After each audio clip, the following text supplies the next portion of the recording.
네, 안녕하세요. 지난밤 미국 증시가 하락했기 때문에 오늘 주말 아침인데도 불구하고 아마도 투자하신 분들 입장에선 좀 불안감을 가지고 주말을 맞이했을 것 같아요. 그래서 여러분께서 좀 염려를 많이 하실 것 같아서 증시에 관련된 기사들을 조금 취합해서 저도 오전에 한번 여러분께 말씀을 드리는 시간을 가져보도록 해볼게요. 자, 먼저 차트를 먼저 보면 애플과 테슬라 차트가 상당히 고점에 도달해 있는 건 맞습니다. 굉장히 높은 가격으로 신고가를 찌르면서 오르고 있다는 거죠. 자, 이런 상황에서 조정이 나오는 것은 굳이 악재가 아니더라도 일반적인 수순이라고 볼 수가 있죠. 얼마 전에도 그 물가 상승 그리고 뭐 테이퍼링 이러한 악재들로 증시가 하락을 했었거든요. 그럼에도 불구하고 이제 하락 모멘텀을 또 뚫고 차트가 올라와 주는 모습을 계속적으로 볼 수가 있는데, 이것이 어떤 것을 의미하냐면 애플과 테슬라는 지금 단순히 미국 주식을 떠나서 세계적인 주식이거든요.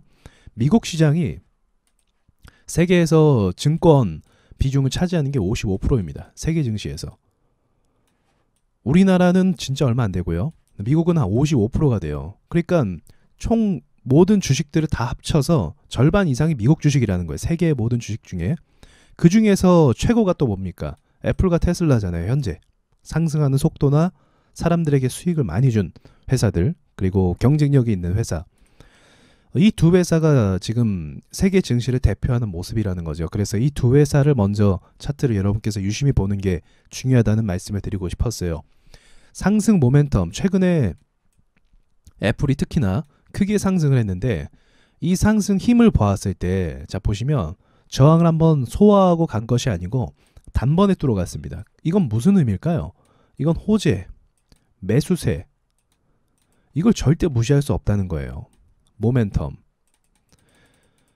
그렇기 때문에 반등이 이 부분에서 저는 나온다고 볼 수 있고요. 너무나 강세이기 때문에 반등이 어느 정도는 나올 수 있고, 또는 다시 전고점을 뚫을 수 있는 힘을 지금 가지고 있다라고 보고 있고, 더불어서 한국 주식 시장 안에도 우리나라 증시 안에도 들어온 돈의 규모, 세력의 돈의 규모, 이것들이 정말 제가 이전에 보지 못한 돈의 규모들이 막 들어왔습니다. 최근까지 그렇게 들어온 거예요. 애플도 그렇게 올랐고요. 그래서 이런 상황들이 단순히 지금 현재 변이 바이러스로 인해서 매수세가 일시적으로 좀 공포감을 느껴서 밀릴 수 있어요. 이제 공포 지수가 50%인가 상승을 했다고 합니다. 공포 지수가요. 자, 공포 지수가 50% 상승했다고 하면 지금 꽤나 이제 우리에게 좀 부담감을 주는 건 맞지만, 이 돈들의 규모나 이 상승 모멘텀 이런 것들을 봤을 때 그렇게 쉽게 꺼질 만한 힘은 아니다라는 것을 먼저 아셨으면 좋겠습니다. 그리고 이 문제가 이제 앞으로 어떻게 번질지를 좀 지켜는 봐야겠지만, 여기에 대한 또 이제 그 좀 긍정적인 기사들도 있는데 그걸 한번 이야기해 보도록 해볼게요. 자, 첫 번째는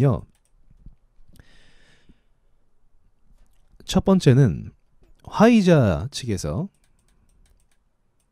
이렇게 이야기를 했습니다. 대응 가능하다.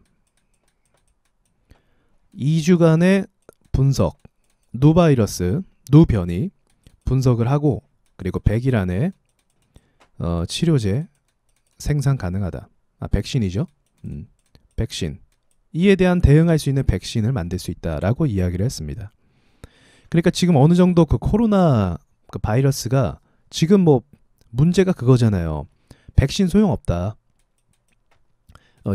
이거거든요. 그래서 뭐 어느 영국이었나요? 보건부 장관이 이제 백신이 효과가 떨어질 것이다. 뭐 이러한 외신들의 기사가 나왔단 말이죠. 굉장히 빠른 속도로 바이러스가 침투하고 있다라고 이야기하는데, 아직 그 바이러스가 발견된 지 단 며칠밖에 되지 않았습니다. 그리고 확진자도 많지 않고 연구 결과가 아직은 없다는 거죠. 그런데 이제 그러한 발언을 했다라는 게 이제 어떤 근거가 물론 있겠지만, 어느 틀 안에서 이제 코로나라는 바이러스 틀 안에서는 분석하고 또 백신을 만들 수 있다라고 이야기하고 있고, 이렇게 이제 대응을 할 수 있다라고 이야기한 부분이 그래도 투자자들에게는, 또는 이제 지금 상황을 우려하는 사람들에게는 좀 진정시킬 수 있는 부분이 될 수 있는 거죠. 자, 그리고 두 번째는 셀트리온이죠. 셀트리온에서 치료제가 나온 게 영국 쪽에서 승인을 받았죠. 유럽 쪽에서 승인을 받았습니다. 자, 이 셀트리온에 대한 오히려 상승 기대감이 발생하게 될 경우, 셀트리온은 뭐랑 연관돼 있다고 했죠? 코스닥과 연관돼 있습니다. 그리고 나머지 제약사와 연관이 돼 있어요. 이 코스닥이 이 바이러스로 인해서 반응을 할 수 있는 부분이 생길 수 있다는 거죠. 그래서 셀트리온의 시간의 부분에서 상승을 어느 정도 했습니다. 지금 셀트리온이 최근에 상승 줬다가 눌린 그림으로 가고 있는데 거기서부터 상승 반등으로 이제 더 이상 밀리지 않는다고 하면 역으로 코스닥에게 도움이 될 수 있는 부분이 또 있다는 거죠. 그래서 이 두 가지, 그리고 아직 데이터가 많이 나오지 않았다 이거죠. 네, 데이터가 불충분하다. 불충분. 이렇게 좀 정리를 할 수가 있을 것 같습니다. 그 외에는 이제 뭐 여러 가지 그런 것도 있어요. 뭐 이제 미국 증시가 연말이라서 뭐 정산 단계에 있기 때문에 뭐 세금 문제도 있어서 뭐 매도하는 사람들이 있을 수도 있다. 뭐 그런 이야기도 있고, 또 거래량이 줄은 상태에서 매도가 터졌기 때문에 강도가 더 강해 보일 수도 있다. 그런 이야기도 있기는 합니다. 뭐 여러 가지의 견해들이 많이 있겠죠. 저 같은 경우는 이제 지금 이렇게 들어온 돈들 있잖아요. 이게 사실은 이게 저는 이제 세력돈이라고 다 보거든요. 이게 뭐랄까요? 이렇게 하락을 크게 꺾고 아무리 모멘텀이 좋다 하더라도 하락을 크게 꺾고 다시 전고점을 돌파하는 것은 이게 뭐 소형주도 아니고 대형주인데 이게 쉬운 과정은 아니에요. 여러분 삼성전자만 해도 이렇게 오르는 거 보신 적 있습니까? 단번에 막 16%를 한 달 만에 찍고 오르는 거 본 적 없잖아요. 그렇죠? 그러니까 이런 변동성과 이 돈의 규모, 운영, 앞에 매물을 한 방에 그냥 뚫고 가버리는 소화 과정도 없었어요. 이런 거는 강한 호재가 동반이 되어야 되지만 일반적으로는 좀 힘든 그림입니다. 여러분이 주식 하시다 보면 아시게 될 거예요. 삼성전자가 아무리 호재가 있어도 이렇게 단번에 뚫고 가지는 못합니다. 그만큼 지금 전 세계 주가가 돈의 움직임에 따라서 많이 좌우가 된다는 거예요. 돈의 움직임에 따라서. 테슬라 역시도 마찬가지고요. 그래서 이런 규모의 돈들을 봤을 때 저는 충분히 반등이나 그 반전, 상황 반전은 지금 상황에서는 워낙에 좀 일반적인 시각으로 볼 수가 없기 때문에 충분히 어느 때든지 뭐 그러한 반등들이 가능할 것 같다라고 생각합니다. 그래서 이 과정을 가기 위해서는 이제 제가 몇 번 말씀드리지만 개미 털기가 좀 되긴 해야 돼요. 이게 그러니까 물량을 좀 공포감을 주면서 뭐 털어내고 뭐 그런 과정을 좀 겪을 수밖에 없는 거죠. 그래서 이 관점으로 볼 수도 있고요. 또는 뭐 다른 기사를 보시고 그렇게 보실 수도 있는데 이건 뭐 저의 주관적인 판단이 될 수도 있는 거고요. 여러분께서 판단하셨을 때 어쨌든 지금 상승 모멘텀이 강한 건 맞으니까 분명히 반등이라는 거는 나옵니다. 그러니까 상승 모멘텀이 강하면 강할수록 강도 지금 엄청 세잖아요. 애플 차트 조금 보셨겠지만 이게 강하면 강할수록 찍어 눌러서 이제 시세 차익 매물이 나오기도 하겠죠. 고점이니까요. 그런 게 나오기도 하겠지만 또 반등 속도도 엄청 빠릅니다. 왜냐하면 여기서 판 사람들이 또 들어올 거예요. 그 정도로 지금 분위기가 굉장히 뜨겁다는 거죠. 열기가 뜨겁다는 거죠. 그러면 너무 많은 돈들이 들어오면 또 세력 입장에서는 무거워져서 보내기가 힘든 부분도 있거든요. 그래서 이제 좀 의도적으로 누르는 경우도 많이 있다는 겁니다. 세력주에서는요. 그래서 이 부분을 좀 볼 필요가 있고요. 국내 증시 차트를 좀 보자고 하면 시젠이 아시겠지만 다 오른 모양이죠. 시젠하고 진다키트가 지난 금요일날 반응을 줬습니다.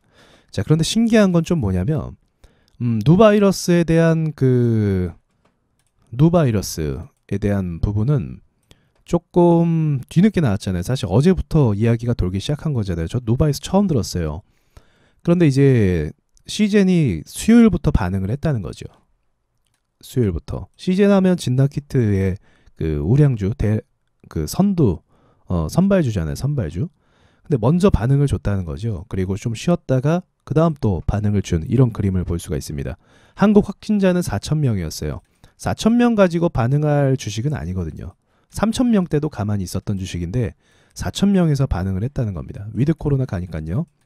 뭐 그럴 수도 있다고는 봐요. 뭐 위드 코로나 가면서 앞으로 더 많이 늘어날 것이다라고 볼 수도 있고요. 그런데 시젠이라는 회사가 우리나라 사람들 대상으로 진단키트를 뭐 하려고 하는 건 아니고 이건 무조건 해외거든요. 그럼 해외에서 어느 나라가 진단 많이 받습니까? 미국과 유럽이잖아요. 이미 한 두세 달 된 것 같아요. 확진자 폭이 위드 코로나 시행하고 나서부터 엄청나게 늘어났습니다. 엄청나게. 그러니까 이미 확진자는 굉장히 많이 늘어나고 있었고 여기서 이제 플러스 누바이러스가 등장한 거죠. 그래서 이 누바이러스 때문에 이제 증시 하락 원인은 누바이러스가 더 많은 확진자를 낼 것이고 백신이 소용없고 그리고 치료제도 소용이 없을 것이다. 뭐 이런 이야기가 돌고 있어요. 근데 이런 이야기는 너무 이른 결과라는 거죠. 아직 성분 분석이 들어간 게 아니거든요. 그러니까 말로만 풍문으로만 일단은 이렇게 좀 감각적으로 이야기한 다음에 증시가 이제 하락했다라고 볼 수가 있는 상황이 지금 상황이에요. 객관적으로. 이미 확진자 늘어나고 있었고 그리고 유럽에서는 누바이러스 확진자가 아직은 뭐 발견되지 않았다라는 이야기가 있고 남아공에서 소수의 사람들이 일단 확진자의 모습으로 확진자로서 나타났다라고 볼 수가 있는 거죠. 그러니까 이게 지금 상황입니다. 그래서 이 공포감이 여기에 대한 그 공포감 미리 반영을 증시에서 한 것이고 그리고 이 시젠이나 뭐 랩지노믹스 이렇게 올라간 주식은 이제 진단 키트인데 진작에 올랐어야 되는데 이제서 반응하는 것도 약간 그 거품기가 있는 거죠, 사실은. 그럼 지금 객관적으로 좀 보셔야 될 건 무엇이냐면요. 일단은 삼성전자 차트를 볼게요. 삼성전자가 호재가 있습니다. 호재가 있어요. 실적도 호재고요. 그 외에 호재도 몇 가지 준비하고 있습니다. 그리고 우리나라 게임주 메타버스 관련된 호재도 분명히 있어요. 메타 관련된 호재들도 있습니다. 앞으로 메타버스에 대한 그 기대감에 대한 돈들이 많이 쏟아졌죠, 최근에. 그리고 또 중요한 게 뭐 있죠? 대선이 있죠, 우리에게는. 예, 대선 기간 때는 항상 증시가 뜨겁습니다. 뭐 이유는 다 아시죠? 그래서 여기 관련된 정책, 인맥 이런 것들이 시장을 또 달구고 시장에 꽤 주목을 받을 거예요. 돈을 어디다 투입시킬 거냐, 어느 섹터에 이제 우리가 정책을 필 거냐, 이런 부분들이 매우 중요해서 이런 걸로 인해서 증시가 또 오르고 또 실제로 반영을 하기도 합니다, 매출에. 자, 이런 방향들, 이런 것들이 우리에게 현재 준비되어 있다는 거죠. 지금 우리가 받고 있는 악재는 뭐죠? 누바이러스, 이거 하나죠. 누변이라고 해야겠죠. 델타 변이 역시도 전 세계를 휩쓸었을 때 증시에 반응이 없었죠. 델타 역시도 똑같은 말 나왔습니다. 백신이 효과 없을 것이다. 이 말은 늘 나왔어요. 치료제도 필요가 없을 것이다. 뭐 이런 이야기도 항상 있었습니다. 이번에만 좀 부각이 된 것 같아요. 그러니까 약간 냄새가 좀 의도적으로 너무 공포감 조성하는 것 같은 느낌도 없지 않아 있습니다. 왜냐하면 또 이렇게 생각해보죠. 누바이러스 나왔다고 백신 변이 나왔다고 생각했을 때 만약 그냥 지나가면 어땠을까요? 또 아무렇지도 않았을 것 같아요. 델타 나오고 알파, 델타 뭐 이런 거 나왔을 때도 그렇고요. 그래서 이런 과정들이 계속적으로 겪어왔는데 이번에 누바이러스에 대한 좀 어떤 과학적인 결과가 나오지도 않았는데 선제적으로 증시가 하락 반영을 했다는 거죠. 자, 이 얘기 이제 그만하고 호재가 시장에 남아 있다는 거죠. 근데 이 호재가 남아 있는데 시장 증시를 보시면 호재 반영을 안 했어요. 그렇죠. 코스닥은 뭐 그 전기차 많이 오르고 막 했는데도 반영을 안 했고, 그리고 코스피 같은 경우도 삼성전자가 실적이 좋고 이제는 좀 기업들의 실적이 나아지고 있는 상황에서 반응을 안 하고 있다는 거죠. 그러니까 반영이 안 됐다는 거예요. 지금까지의 재료나 좀 호재나 이런 것들이 반영을 안 했다는 겁니다. 위드 코로나에 대한 증시 기대감도 좀 반영을 안 했다라고 볼 수가 있습니다. 그러니까 정리를 하자면 상투권에서 조그만한 공포라도, 사실은 상투권에서는 작은 공포라고 할지라도, 작은 악재라고 할지라도 반응을 크게 하는 법입니다. 그래서 전 세계 증시도 지금 많이 과열이 돼 있고요. 사실은 미 증시가 특히나 그렇죠. 그래서 미 증시가 그것을 반영했다라고 볼 수 있고, 또 이제 그 원유 가격 역시도 코로나 때 원유가 큰 폭 하락한 적이 있잖아요. 거기에 대한 기업과 그 시그널 때문에 또 반영을 그렇게 한 것 같기도 합니다. 하지만 상승 모멘텀 중이고 어느 정도의 그런 반등은 또 나올 수 있다라는 부분 우리가 또 염두에 봤을 때 대응만 좀 잘하면 괜찮을 것 같습니다. 그리고 드리고 싶은 말씀이, 항상 주식은 감수할 수 있을 만큼만 감수 가능한 영역에서 매수를 해야 돼요. 안 그러면 지금과 같이 조금만 미국 증시가 흔들리고 뉴스가 나오면 심리가 흔들리기 때문에 바른 판단이 안 됩니다. 올바른 판단 자체가 안 돼요. 그래서 이번에 좀 내가 이렇게 흔들릴 때 만약 내가 지금 2천을 투자하고 있어요. 이것도 중요한 이야기입니다. 2천을 투자하는데 지금같이 흔들리니까 막 잠도 못 자고 스트레스 받고 시장이 신경 쓰여요. 그럼 나는 2천이라는 자금을 운영할 수 없는 사람인 거예요. 그거를 기억하셨으면 좋겠습니다. 이걸 내가 운용이 불가능한 거죠. 그럼 이제 왜 2천을 투자했냐? 욕심 때문에. 제가 작은 수치로 2천을 이야기했지만 이제 억을 투자하는 사람도 있을 것이고 그 이상을 투자하는 사람도 좀 있을 거라고 봐요. 근데 이런 상황에도 이제 흔들리면 이제 이런 매매를 할 준비가 사실은 안 됐다라고 볼 수가 있는 거죠.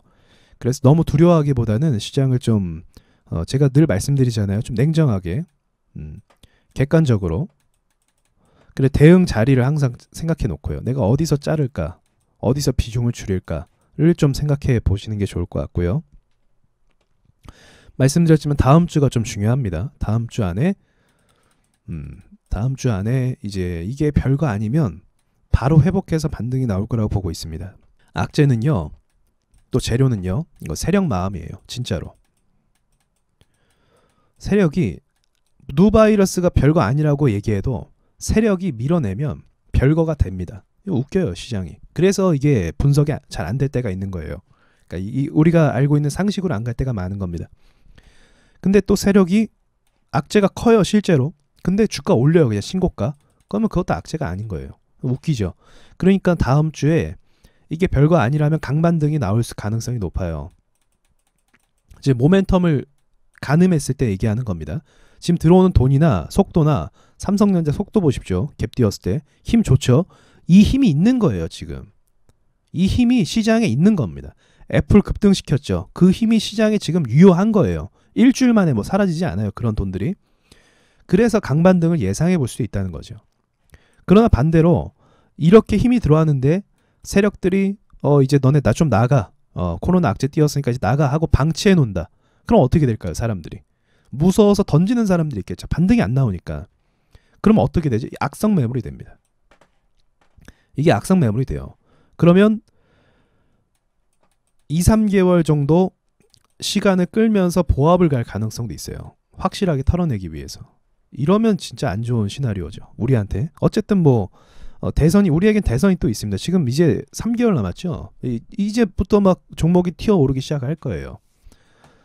얼마 안 남긴 했습니다. 그래서 이런 부분들이 지금 남아있기 때문에 대선이라는 이슈가 남아있고 그리고 지금 시장의 모멘텀이 아주 강한 시점이라는 부분들을 전체적으로 고려했을 때 시장이 밀리고 나서 반등의 가능성에 대해서 좀 무게를 아직까지는 실을 수가 있는 거죠. 다만 제가 말씀드렸던 것처럼 증시에 대한 그 변수와 변동성은 많잖아요. 그렇기 때문에 본인이 감당할 수 있을 정도의 금액으로 운영하시는 게 지금은 좋고요. 그리고 확실하게 지금 리스크를 벗어난 상태에서 돈들이 좀 추세를 타서 사실은 코스닥이 중요하죠. 사실은 코스닥이 좀 이렇게 전고점 있잖아요. 이 전고점을 좀 돌파하는 그림이나 이런 모습이 보이면 그때 좀 비중을 제대로 해도 괜찮을 거라고 보고는 있습니다. 얼마 전에 말씀드린 이 코스닥의 이 저항, 여기 저항이 강한데 이 저항을 확실하게 좀 돌파는 못했어요. 뚫고 나서 다음날 바로 죽은 거 보니까 좀 확실히 이 저항을 뚫기가 힘든 것 같아요. 코스피 역시도 추세가 계속 죽고 있는데 코스피도 여기 3000포인트 위로 빨리 올라와 줘야 됩니다. 3050포인트 위로 올라와 줘야만 합니다. 부담이 많이 되는 위치긴 하죠. 일시적으로 이제 월요일날 당연히 미 증시가 꺾였으니까 우리나라 증시도 하락 영향을 받을 거라고 좀 보고 있습니다. 보고 있어요. 그러나 이제 보고는 있지만 저 역시도 강반등에 대한 그 가능성이 있기 때문에 제가 말을 했지만서도 이 가능성이 있단 말이죠. 그래서 떨어질 때 매수를 일단 전 계획을 하고 있습니다. 상승 전제로. 근데 상승 전제가 안 되면 여기서 이제 어쩔 수 없이 손절을 해야겠죠. 근데 강반등을 예상한다면 떨어질 때 오히려 매수를 해서 손절 폭보다 수익 볼 수 있는 구간이 저는 좀 더 있다라고 보고 있거든요. 만약 그렇게 될 경우에는. 그래서 이러한 부분도 오히려 한편으로는 또 기회로 삼을 수도 있는 부분도 있다는 거죠. 그러니까 항상 객관적으로 좀 냉정하게 볼 필요가 있어요. 지난주에 개미 털기 가능성을 좀 많이 말씀드렸잖아요. 언급을 많이 했습니다. 왜냐하면 돈들이 너무 많이 꼬였고 삼성전자나 뭐 여러 가지 종목들이 다 저항대에 물려있기 때문에 그래요. 그래서 개미털기 가능성이 분명히 있다는 거죠. 그리고 나서 어제 오전까지만 해도, 금요일 오전까지만 해도 오전장에 테마주 섹터 수급이 제대로 들어오는 걸 봤습니다. 그리고 나서 금요일 오후장에 이제 그 누바이러스다 갑자기 하면서 이제 밀어낸 거예요. 예, 돈이 들어오고 밀렸다라는 것도 좀 이상현상. 아무튼 그 뭔가 일반적이지 않다. 뭔가 흐름 자체가 비정상적이다. 그럼 세력이 무조건 장난치는 거라 보시면 됩니다. 삼성전자 역대 최고 실적 내고 나서 주가가 나쁘게 이야기하면 박살나고 있죠. 내려가고 있죠. 이거는 비상식적이잖아요. 그러니까 이거 세력들이 지금 좀 뭔가 만지고 있다라고 보시면 됩니다. 네, 이런 것들도 삼성전자가 굉장히 지금까지 잘 달려왔잖아요. 이 이유가 있어요. 이유가 절대 쉬지 않아요. 삼성전자는 쉬지 않아요. 제가 카카오 얼마 전에 좀 긍정적으로 이야기했죠. 칭찬하고 막 좋은 회사다라고 이야기했죠. 그 이야기가 똑같습니다. 기업은 쉬면 안 돼요. 계속 개발하고 투자하고 트렌드 읽어야 되고. 근데 삼성은 진짜 외계인을 갖다 쓰냐라는 말이 나올 정도로 여기에 맞춰서 가고 있죠. 그래서 정말 좋은 회사인 건 분명합니다. 괜히 지금 선두 자리를 유지하는 게 아닌 거죠. 예, 그렇기 때문에 이러한 주식이 우리나라 시장의 중심에 있다는 것이 좀 큰 의미가 있는 거죠. 그래서 이런 회사가 또 실적이 좋게 나온다는 건 꽤나 기대를 또 할 수 있는 부분이기도 합니다. 대선도 있고, 그리고 우리나라 그 셀트리온 역시도 오히려 지금 바이러스 확진자가 많이 늘어나면 주목을 받죠. 시간에서 오르고 있으니까요. 그럼 셀트리온이 오르면 코스닥도 반등이 나올 가능성도 또 높습니다. 역으로. 그래서 실적에 영향을 미치는 거, 이거 말씀드려야겠네요. 가장 문제가 뭐냐면 셧다운입니다. 이거 아까 말씀드렸어야 되는데 셧다운. 근데 유럽에서 지금 봉쇄를 시작하고 있어요. 작은 나라 위주로. 아직 뭐 큰 나라, 뭐 독일이나 뭐 다른 나라, 프랑스는 얘기가 없지만 이제 백신 패스를 이야기하고 있죠. 예, 백신 패스. 이걸로 대체할 것 같아요. 셧다운 제가 봤을 때 못합니다. 예, 조그만 나라 할 수 있죠, 뭐. 근데 큰 나라들, 큼지막한 나라들은 못해요. 경제가. 그러면 이제 박살이 나버립니다. 시위도 지금 엄청 격렬하죠. 물대포 쏘고 막 난리 났습니다. 저기 어디죠? 호주는 거의 뭐 독재 국가냐 할 정도로 엄청난 시위와 그 무력 다툼이 있어요. 지금 그래요. 우리나라만 지금 뭔가 평화로워요. 이게 있습니다. 왜 그러냐? 경제 때문에. 근데 우리나라가 또 한 번 셧다운을 한다? 그러면 난리 나죠. 그래서 이것보다는 백신 패스라는 이제 타이틀로 대체할 가능성이 높습니다. 그럼 조금 더 완화가 되겠죠. 미국도 셧다운 안 한다고 못을 박았죠. 하면 어떻게 되죠? 경제적 손실이 너무 커서 운영 자체가 안 됩니다. 증시도 박살날 것이 뻔하고요. 지금 셧다운 안 한다는 전제로 돈 풀면서 증시를 저렇게 올라갔다라고 이야기하는데 그 명분이 다 사라지고 재료가 사라지는 거죠. 그건 정말 좀 큰 문제입니다. 그래서 이 부분을 좀 보시면 될 것 같긴 해요. 셧다운을 하는데 뭐 다른 나라는 뭐 2주간 뭐 일시적으로 뭐 이렇게 이야기하는데 제 생각에는 이거 하면은 큰일 납니다. 큰일 난다고 보고 있어요. 그래서 이거는 이제 안 할 수밖에 없지 않나. 지금 풀어놓은 돈이나 빚이나 경제를 가동시키고 오히려 해외 여행자들을 받아야 되는 상황에서 셧다운은 좀 무리감이 있다라고 보는 거죠. 자, 여기까지 말씀드리고 마치도록 하겠습니다.